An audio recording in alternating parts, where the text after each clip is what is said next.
Welcome. Today we are looking at communication in marriage.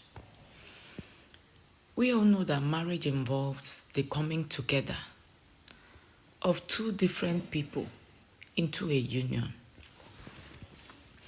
These two people that are coming together were raised differently in different culture, sometimes in different culture, sometimes in different environments, sometimes in different families. And as we all know, each person is coming into that union, into the marital union, or into the union with a preconceived notion. And some of these baggages you bring into marriage most probably could come from how you saw your parents relate with each other, how your uncles and aunts, the way you see them relate with each other. You come with all those baggages, and then what you hear your friends talk about, or the perception of the community, or what people feel is the trend. And also when you look at all these things, you see, when you bring these two different man and woman together, they begin to live together. You realize that the first few years of their marriage is usually very turbulent. It is turbulent not because they don't love each other. It is turbulent because each individual in that union has a different preconception of what their own marriage will be like. And so when they get in, they are busy fighting over silly things that doesn't really matter. Some people fight over how the bed was made, how the wife or the husband jump on top of the bed, how the tissue paper in the toilet is torn, how the toothpaste, a lot of other things.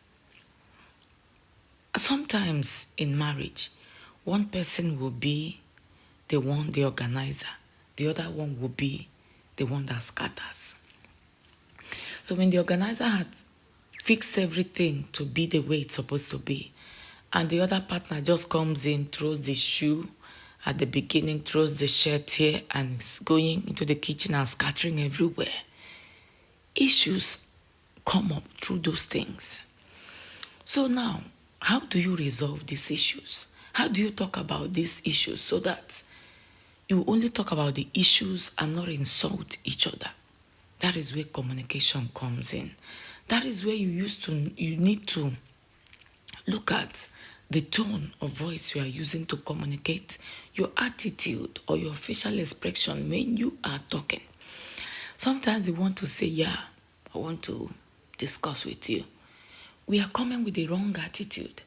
The attitude is like, you did this, you are the cause of this fight, you are the cause of this problem. Why can't you change?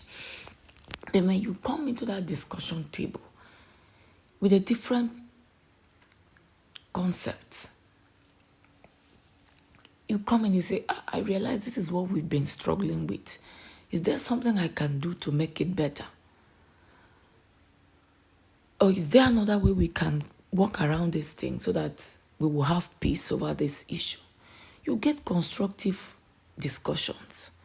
But when you come into the discussion with an accusing voice, with shouting, with anger, with saying you are the cause, you will end up in a stalemate.